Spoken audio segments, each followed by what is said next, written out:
Hello everyone, Storm 101 here. Today we'll be talking about Halloween and how the weather's gonna be looking like across the United States for Halloween. We're also gonna be talking about the possibility for some snow across parts of the Ohio Valley and Northeast for late next week. There is some uncertainties with this setup here, but the possibility will be there where some of us could see our first snow or first snowflakes of the season. So we're going to get started with the Canadian model here, and what we have going on right now, we got this big low that's going to be over parts of Kentucky and Tennessee throughout today.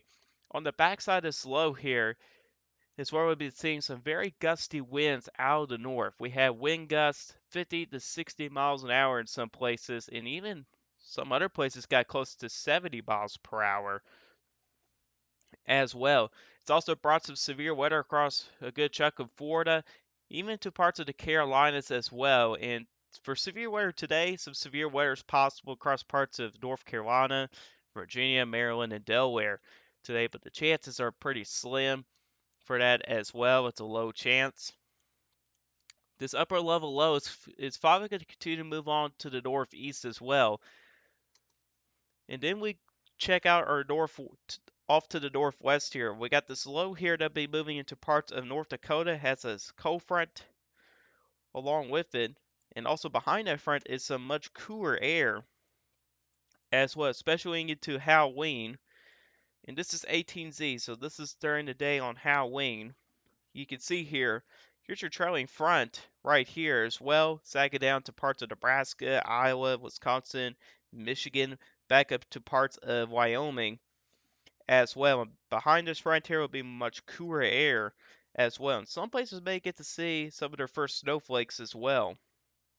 It will certainly be cold enough for some snow as well. And possibly later in Halloween night, some snow may try to develop across parts of Wyoming, Colorado, even to parts of Nebraska as well. So there could be a little bit of a snow event for some of those areas as well. And then we start to see something very interesting as we kind of get into next week here. Canadian Ball kind of shows a piece of energy. There's actually two different pieces of energy. It shows kind of one coming off from the northwest, but it also has another piece of energy coming from Canada, which this what this is right here. See the little bulge at the trough there, moving a little bit westward.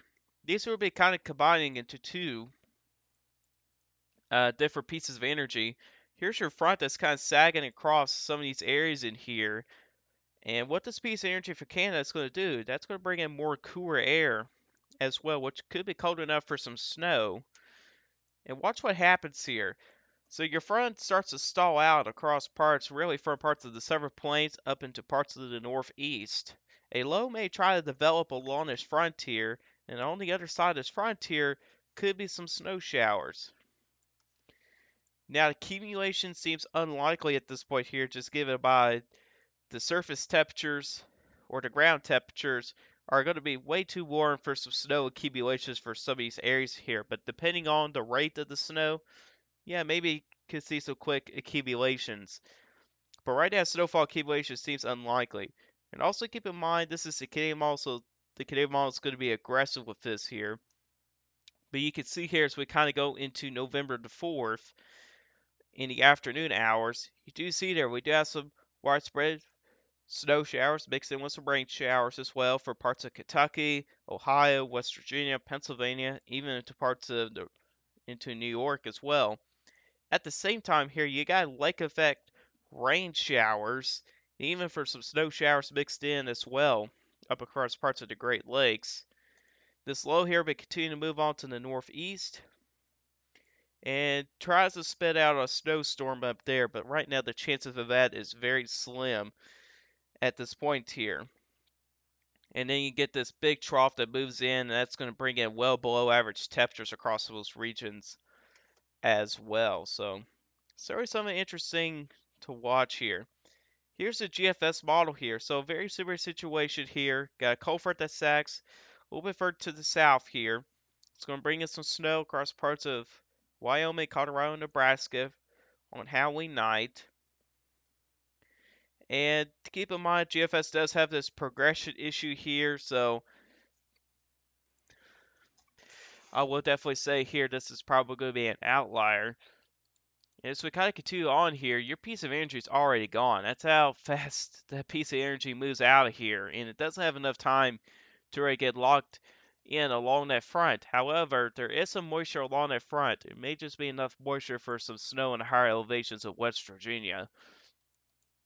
But here's that piece of energy I was talking about here. It's already across parts of the Great Lakes region as well at that point here, and it's moving way too fast for my taste here. If it were to be moving slower, it'll probably be able to get locked in with this piece of energy that's going to be right here as well. But then again, I think that's an unlikely solution there as well. However, later in the time period, though, does show a pretty good low off the coast of the Northeast as well.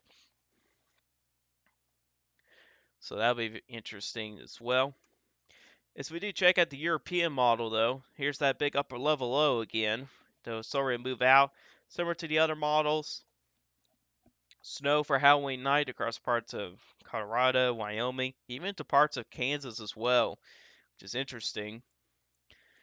But then again, here comes that next piece of energy, like I was talking about from Canada, which is right here. That's going to be interacting with this big piece of energy right here as well. Your front is at about right here. That piece of energy will quickly move to the south here, and it will interact with its other piece of energy, and you do see here what happens here. So you got two different areas here. You got some light to moderate snow across parts of Colorado and some of the adjacent states. There's also another area to watch here for some snow across parts of Kentucky and West Virginia as well. And as you can see right there, some snow trying to mix in across parts of Kentucky and West Virginia, even to parts of Virginia as well, which is very interesting as well. But then again, you do see here we got three different solutions for three different models, but both of them show that potential maybe for some snow somewhere in this region here as well. So it really depends on the timing of that piece of energy here. Models will likely kind of go back and forth as well over the next several days here, or I should say over the next several runs here, but this has been a signal over the last several days, so it's certainly something we need to watch for as well.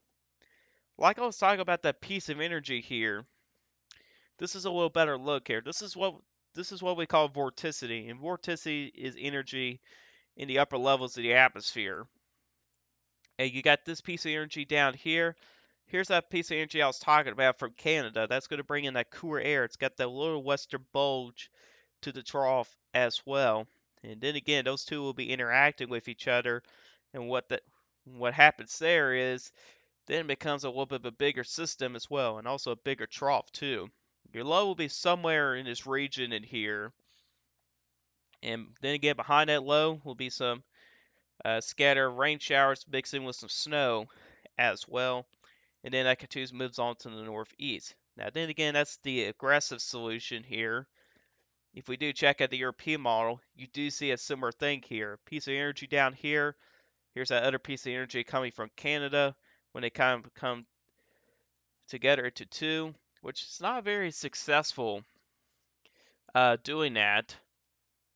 But it does look like some other piece of energy kind of tries to come behind it as well, which is also interesting as well. So then again, different solutions here for the Canadian and the European model, but both of them do show some snow chances across parts of Kentucky and West Virginia around that time as well. And then here's the GFS model here. Like I said, with the progression problem here, this is at around the same time here at hour 138. The other models had the piece of energy up in Nebraska and Iowa. Man, GFS has already got out of the Northeast at that time. So GFS is way too fast with that northern piece of energy. But it does have this other piece of energy down in Texas here, which a couple other models do indicate that possibility as well. If we check out the icon model real quick, which is another winter model that we can look into, you can see here with this other piece of energy that kind of comes in here. So you got piece of energy number one right here. Another one will kind of come off from Canada here around the same time. And then again, This mall also doesn't seem to be very successful with that as well, with those two pieces of energy coming together. Actually, you know what? Never mind. It actually does at that point here. So here comes piece of energy number one right here. Here's that little bulge I was talking about as well. So that's your other piece of energy. And again, these two here will be coming together. And it does indicate those higher elevations could certainly see some snow. So in the mountains of North Carolina, Tennessee, Virginia, West Virginia as well. And the icon model is pretty aggressive as well. It shows possibly a big nor'easter there as well. So four different models, four different solutions. So there is some uncertainty here, but it seems like the better agreement here for snow looks to be across parts of the higher elevations of Kentucky, West Virginia, Virginia, maybe into parts of Tennessee and North Carolina as well. But then again, things could change here from run to run over the next several days. Let's talk about temperatures here for Halloween. Kind of going back to Halloween here. And you can see here, so this is for lows, and this is from the National Service forecast here. So this is the official forecast from the National Weather Service office. And this is for day 3 minimum temperatures here. And actually, no, we're on the wrong thing, aren't we? Here we go. Day 2 for minimum highs here. Looks like it updated on me. So here we go. So here's your temperatures for um, Halloween morning here. So October 31st at 8 o'clock in the morning Eastern time. You do see there is some pretty pleasant temperatures across parts of the east as well, at least for the morning hours. Temperatures for mostly everybody would be in the 40s into the 50s as well, except for southern Florida and southern Texas. Temperatures will be in the upper 50s to mid to upper 60s. Even for the desert southwest as well will be in the 60s. But most of your colder air will be stuck across parts of the central and northern plains, upper Midwest, into parts of the Northwest as well, and also pretty nice temperatures across parts of California as well. Now this is for the maximum temperatures here for Halloween, and you do see here for Halloween, change the color here. Temperatures looking pretty mild across parts of the north here. Temperatures in deep in the 50s as well. Actually, no, this is the wrong thing again. Bit of a weather's pretty weird today, not gonna lie here. If I go to 33 maximum temperatures here, okay, this is the right thing. I just went backwards here. My bad. So this is October 31st at 8 o'clock. You can see here, some of your most cooler temperatures again will be more focused across parts of the northern plains and the upper Midwest. Temperatures will be stuck in the upper 30s to low 40s. Meanwhile, across parts of the east here, temperatures will be in the 60s, so that'll be pretty pleasant here. But for the Carolinas across the south, temperatures will be in the 70s as well. So that's pretty pleasant there. Your warmest spots are going to be across parts of desert southwest where temperatures will be in the mid 80s. Same way for parts of southern Texas. And far southern Florida as well could be in the low 80s as well. So, and then again, most people will be dry here, except for parts of the northeast. Could be some rain showers. And also getting to Halloween night, there could be a mix of rain and snow showers across parts of Wyoming, Colorado, Nebraska, maybe into parts of northwestern Kansas as well. So Halloween looking pretty nice this year for a lot of us. But anyways, guys, this is our video guys today. Hope you guys enjoyed this video. If you guys like this video, hit that like button. If you really like my channel, hit that subscribe button. Hit the bell notification so you never miss an upload. If you guys have questions about this, put in the comment section down below. Alright, you guys questions. And I'll see you guys in the next one. Goodbye.